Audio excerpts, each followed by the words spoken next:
Hello and thank you for listening to Into the Fire, a Burning Coal Theater Company podcast.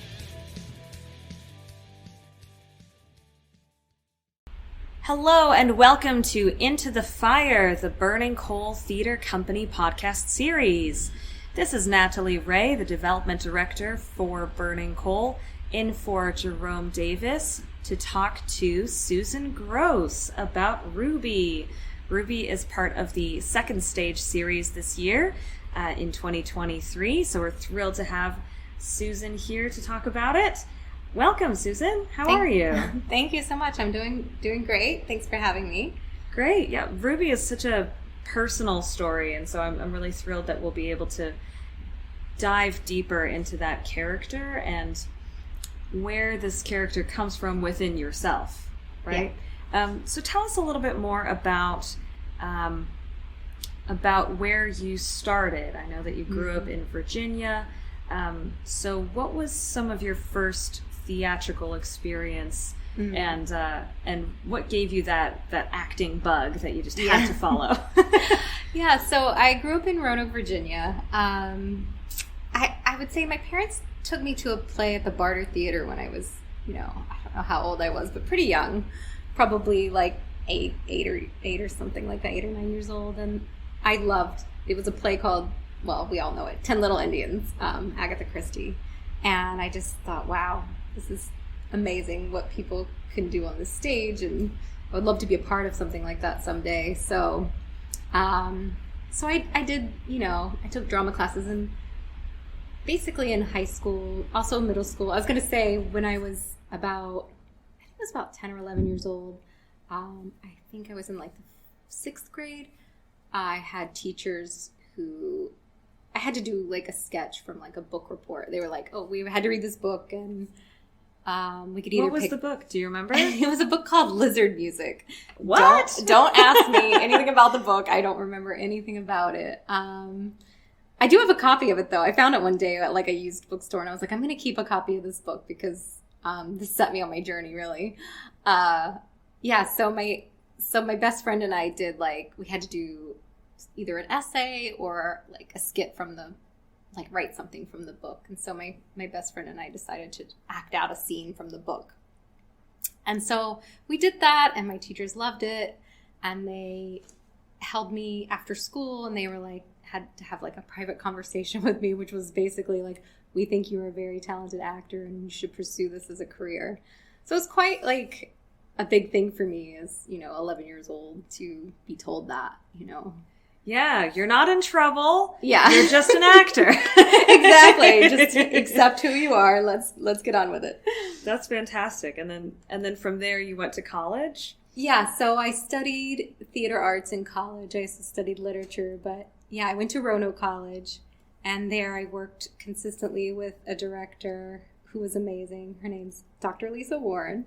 And we worked together pretty much 2 shows a season, I say, but 2 shows, I guess, a year. And it really opened my eyes to like how amazing theater could be, and all of these different playwrights that I had never heard of. And luckily one of them was a playwright called Christopher Durang. I ended up doing a show called Baby with the Bathwater at Roanoke College, and I just fell in love with this playwright. And so years later before I moved to New York, I moved to Boston to do theater there. And I was cast in a production of a Christopher Durang play called The Vietnamization of New Jersey. And the same director decided he wanted to do the show in New York. So this is kind of how I got to New York. So I lived in Boston for a few years, and then I basically, like, he was like, do you want to do the show in New York? And I said, 100%, like, let's do it. And this was at an off-Broadway Theater Row. This is how I got my equity card. I actually worked with the playwright, Christopher Durang, which was an amazing experience. Wow, yeah. Yeah, it just was like everything started happening. And, I ended up staying with like a friend on the Upper West Side. And I was like, this is my life now. It's amazing. And, but yeah, it was one of the greatest experiences because my first equity show was an off-Broadway show, and working with a very cool playwright. So yeah, that's fantastic. Is there anything about that experience with working with that playwright that feeds you now as you're doing this one-woman show? Yeah, because, I mean, Christopher Durang he's so remarkable. I feel like there are no other playwrights like him. Like, he's so funny, but he also, like, it can be quite wacky and out there, but then it just can kind of give you that gut punch sometimes, like, and brings you down to earth and shows you, like, I don't know, a side of humanity that, you know, you didn't realize was, like, in you, or I don't know what I'm trying to say, but, like, you know, it just really exposes that side of humanity that, sorry, I'm just feeling a little lost. Yeah, no, definitely. But, like, it resonates. It resonates. So much. Yeah. And so I kind of love to do that same thing with my writing. I like to do something meaningful, but also have some comedy in there, because for me, the story of Ruby was quite intense, and but for me as a writer, I love to take anything that's painful in my life and sort of write about it and add some comedy in there, because it's kind of how you heal. I guess most people who write comedy, or a lot of comedians do, have those painful episodes in their life, and a way to, like, kind of heal from that is to work through that, you know? Yeah. So Ruby, you know, it is about the experience of a miscarriage. Yes.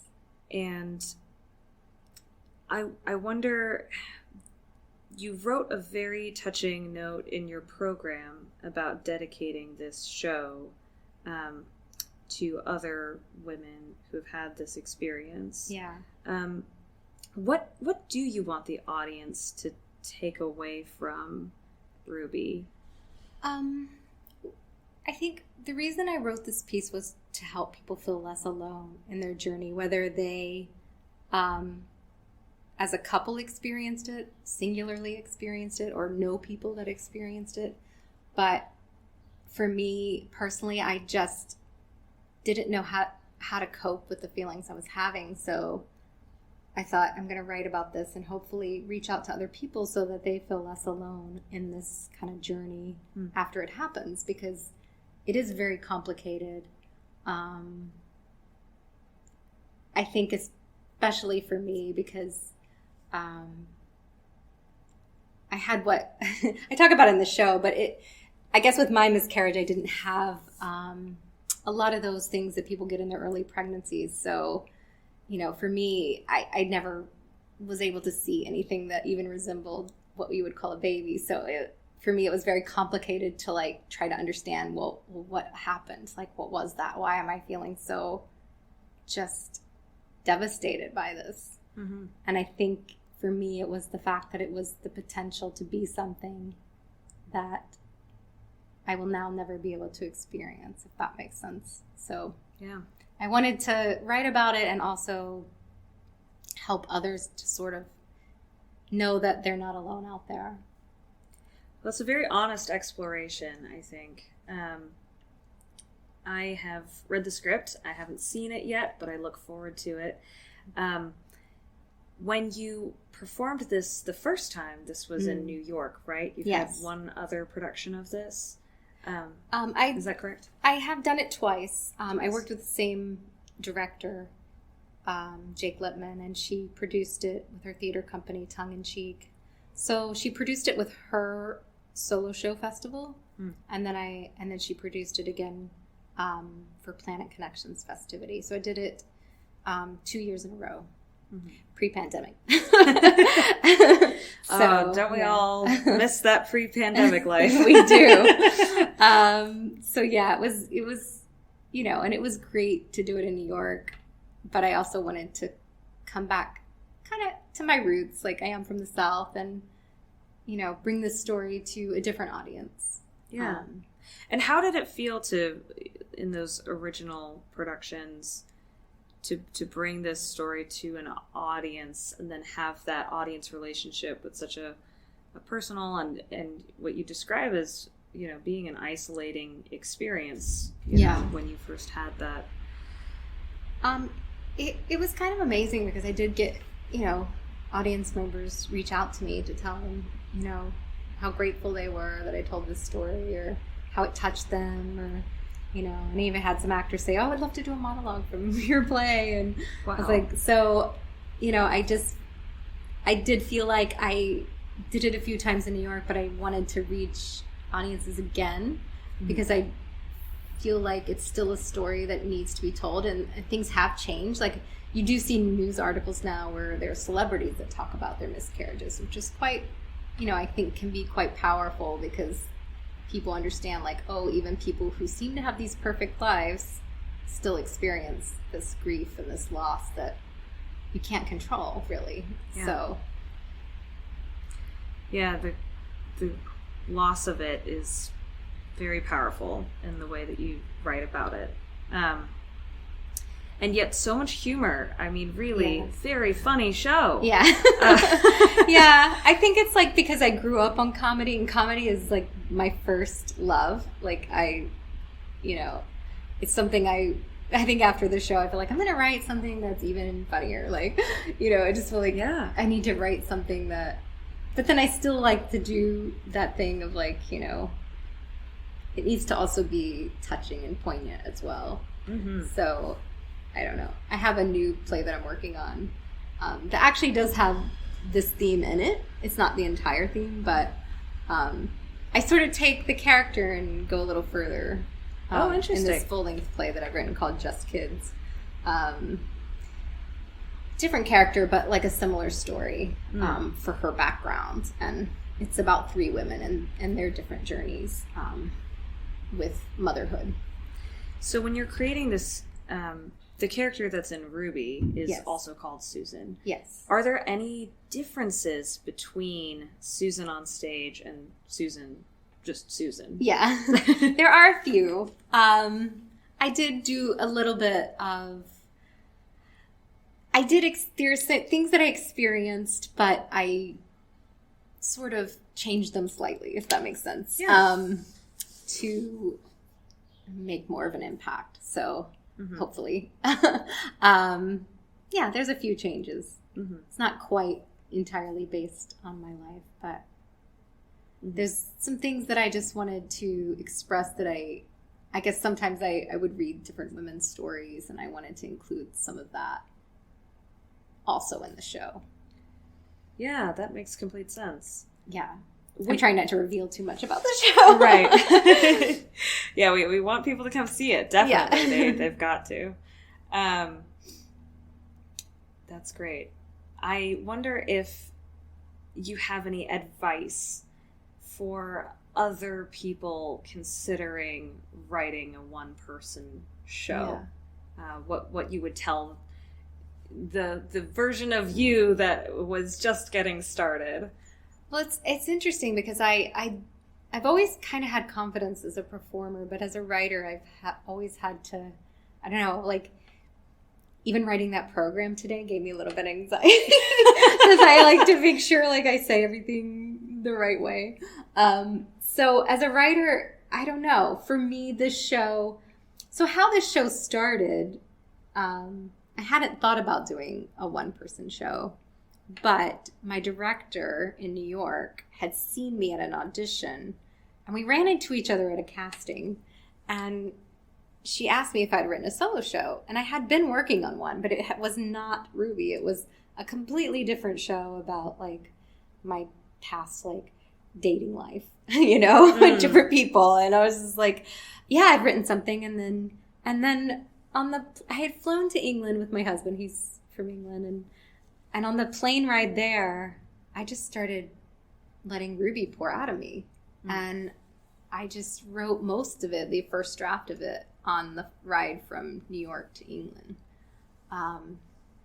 So yeah, it was just, I feel like if you have that something that you are desperate to like get out and you want to help other people kind of know what you went through and maybe it will help them. I feel like solo shows, I like stories that are very personal.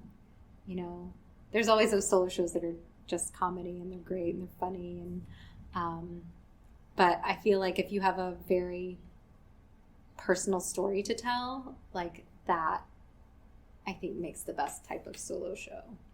And yeah, find someone who really will encourage that in your life. Yeah. Do you feel like you might perform Ruby again for another audience in the future? Yeah, I would perform it again. It is a very personal story, so I do have to go through a lot while performing it. And I hadn't performed it in a few years, so it has been quite emotional to revisit it. Mm-hmm. But it's actually a story I would love for another actor to perform sometime. Oh, so I would definitely be open to that, like seeing someone else perform the show. Even though it is my story, I think I love, as a writer, like, you know, seeing what other people come up with. And I don't know, I'm very open to that, so. Yeah, so if there are any very adventurous actors listening, that could be interesting for your future. Well, that's fantastic. Thank you so much, Susan, for your time. Of course. Thank you for having me. And everyone, please come check out Ruby as part of Burning Coal's second stage series. It opens this week. We're so thrilled to have her here. Thank you. Thank you. And thank you all for listening. Thank you for listening. This Burning Coal production is sponsored by The Classical Station. Listen at 89.7 FM or online at theclassicalstation.org. Show dates for Ruby are June 7th, 8th, 10th, 17th, and 18th. Tickets can be found at burningcoal.org/secondstage or can be reserved by calling us at 919-834-4001. Hope to see you there.